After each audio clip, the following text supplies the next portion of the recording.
You ever hold someone while they cry over a person they told you they were done with? Mm. That line, wow. That's the hook from the source material we're looking at today, a piece we're calling The Temporary Anchor. Hmm.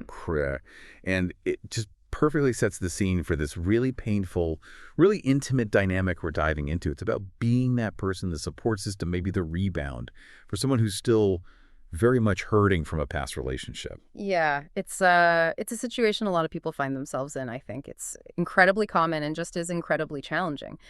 So our mission today is pretty clear. We're going to use this personal story, this firsthand account, as a kind of map. We want to unpack the specific signs, the red flags maybe, and also that internal conflict that just bubbles up when the emotional investment is so unbalanced. And eventually, we need to look at that moment of confrontation, that necessary break. Right.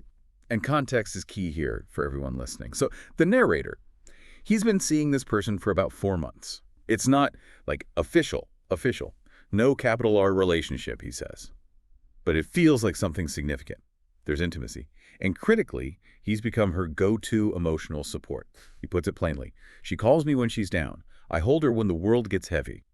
I mean, 4 months of that's a big emotional investment, even if it's unspoken. Oh, absolutely. 4 months isn't nothing. It sets a precedent, a pattern. It almost creates this unspoken psychological contract. And for him, for the narrator who's clearly hoping for more, every time he shows up, every time he offers that support, it probably feels like he's building something, investing in a future. But, and this is the hard part, if she's mainly using that support to process her past, well, the foundation they're building on is shaky at best. The anchor is temporary, right? The ship isn't docking permanently. It's just stopping for repairs before moving on. Okay, so let's get to the moment that shatters that illusion, that hope that his investment is actually building towards something mutual. The narrator talks about this one morning that just hit different, where everything shifts. Yeah, this is the catalyst. You can't really ignore something like this. It's reality crashing into that hopeful bubble he's been in. Exactly. So the scene, it's incredibly intimate, but also stark. She wakes him up. They're literally in his bed, and she's crying. But the tears aren't about them or something immediate. They're all for her ex, the trigger. She found out the ex is going to a concert they were supposed to go to together. And worse, he's going with his new girlfriend. Oof. And notice how her pain is entirely wrapped up in the past relationship's narrative. She tells the narrator she feels replaceable. She's replaying their entire relationship. For anyone listening, that right there is a massive red flag. If the peak vulnerability, the breakdown moment you share is all about the ex, it means the healing isn't just incomplete, it's barely started in some ways. And you, the new person, you're not the focus. Not yet. And what's kind of heartbreaking is how he reacts externally. He doesn't say anything critical. He just holds her, gives her exactly the comfort she needs in that moment. But inside, he says he felt like he was shattering.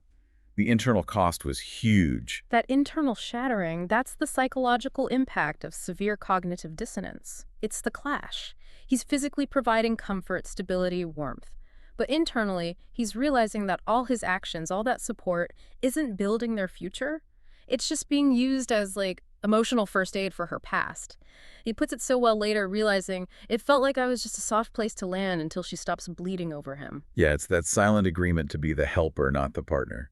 But okay, if that internal pain wasn't clear enough, the story gives us this piece of objective proof, something undeniable that comes back to those concert tickets. Ah, yes, the tickets. This is crucial because, feelings can be messy, subjective, actions tend to tell a clearer story. So the ex, moving on, actually gave her both tickets to this concert. She had them. She had the power to decide what to do with this emotionally loaded event. And this is the part that's just, wow. The omission is deafening. She decides to invite a friend to the concert, explicitly not the narrator, Yeah. not the guy who is, in his words, actually in her life now, the one holding her when she cries. Yeah. Why the friend? Well, think about it. The friend is safe, right? There are no romantic expectations or complications there. Inviting the friend keeps that boundary clear. It keeps the concert and maybe the memory of the ex associated with it separate from this new situationship. Inviting the narrator, that would be a statement. It would mean replacing the ex in that memory, integrating the narrator into a significant part of her emotional history. It feels like maybe subconsciously she was protecting the past or her connection to it by keeping this new relationship, this hopeful guy, kind of compartmentalized away from the main event. And the narrator gets it. His conclusion is basically the title of the piece, right? He says, that's when I realized, maybe I'm not her person. Maybe I'm just the one helping her forget him. That is such a stark realization of his role. It really is. And that's the moment he understands the difference between just being present and actually being chosen. Being present means you're there, you're available, maybe you're absorbing the fallout. Being chosen means you're actively brought into the future, into plans, especially the ones carrying that kind of emotional weight. The fact that she used him for comfort but then actively excluded him from this significant event, it basically cemented his role as, well, a utility, not a potential partner. So let's talk about the cost of being that utility. Because he seems remarkably self-aware about it. He actually says, I'm not bad, I'm not bitter. Yeah. He even tries to rationalize it, saying, people heal in weird, messy ways, which is true, but is that healthy for him? Is it maturity or just enabling? That's a great question. I mean, the lack of bitterness is admirable, shows emotional intelligence for sure. But you hit on something important. Rationalizing someone else's messy healing can easily become self-destructive when you're the one absorbing all the emotional shrapnel. And this is where we see the sheer amount of emotional labor he was putting in. He describes it as showing up, giving her space, but staying close, weighing, hoping. That waiting and hoping, that feels like the most draining part. He wasn't really investing in the relationship as it was he? He was investing in a potential future based almost entirely on his willingness to just soak up her pain from someone else. Exactly. That's perfectly put. He felt his main job was just to soak up the heartbreak someone else left behind. Think about the mental toll of that. You have to constantly push down your own needs, your own feelings, maintain this front of just being available unconditionally, all while the other person isn't really investing back in the same way. The energy it takes to keep that hope alive, oft against all evidence, it's immense. It's often more than just walking away would cost. It's this silent, damaging agreement. And it usually only ends when someone, typically the person carrying the weight, finally forces the issue, demands some clarity. Which is what he does. That burden, that realization about the tickets, it pushes him to confront it. He couldn't keep rationalizing the cost to himself. He needed to draw a line. He needed to know, point blank, where I stood. And taking that step, it's not just about potentially ending things. It's fundamentally about self-respect. You can't just wait passively, hoping someone else will eventually recognize your value. Sometimes you have to state your needs, define your boundaries, clarify your role yourself. And he used such a precise phrase for that boundary, didn't he? It summed up the whole dynamic. I'm not just here to soak up the heartbreak someone else left behind. Yeah. He basically said, this is what's happening, this isn't the role I want, and I'm worth more than this. So how did she take this emotional ultimatum? Well, she listened, and then, perhaps predictably, but also in a really revealing way, she cried again. And the source is thankfully very clear on this. These second tears were different. Completely different reason than the first time. Okay, let's pause here because this feels really important. This distinction is maybe the core insight. She cried again. So was this it? The moment she realized, oh no, I'm losing him? Did the temporary anchor suddenly realize its value? That's what you might expect, right? But no, according to the narrator, that wasn't it. He explicitly says she cried, not because I was leaving, wait for it, because she didn't even realize how much I'd been caring for her. Wow. Okay, so not I might love you or don't go, but oh, I didn't realize you were suffering for me.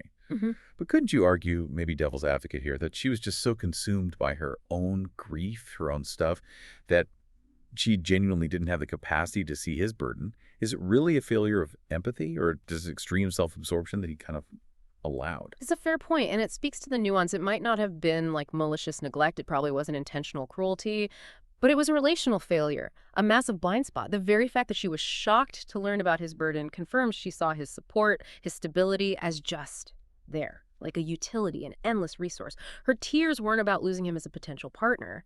They were tears of shock, maybe guilt, upon realizing his pain. She recognized the way he carried, yes, but not necessarily his value to her future. That distinction is everything. Recognizing the burden versus recognizing the person's intrinsic value in your life. It basically confirms that their connection was defined by his support of her pain, not by a mutual bond building between them. She saw his sacrifice, felt bad about it, but still didn't see him as the destination, just the pit stop. Precisely. Her reaction, those specific tears, ironically solidified why he had to leave. It confirmed the temporary nature of his role in her eyes. Which brings us full circle to why he walked away. His final thought sums it up. He's just a guy who wants to matter to someone, the way I've been showing up for them. He wants reciprocity. He wants the effort he puts in to be met, to build something real, not just echo in his own hopeful headspace. And that's really the takeaway from this deep dive, isn't it? This story paints such a vivid picture of how complicated these roles get when healing is involved. There's this silent, heavy toll that gets paid when one person's consistent support showing up, being the rock, is mistaken by them or by the other person for a mutual romantic connection that just isn't there yet, or maybe never will be. For the narrator, the final emotional payoff wasn't love or commitment, it was just acknowledgement of his sacrifice. It really makes you think, doesn't it, about acknowledgement itself. Her sadness at the end wasn't about losing him, but about realizing the weight he carried. So maybe the final thought for you listening is this. If you find yourself in a situation doing immense emotional labor, ask yourself honestly, what does it mean if the main connection point, the thing finally acknowledged, is just how much you've been suffering for them? Is that recognition, that empathy for the burden you carried as a temporary anchor, is that truly enough? Something worth reflecting on, I think, as we all navigate the messy world of healing and trying to connect. A really powerful question about the silent deals we make. Thanks for exploring this tough narrative with us today.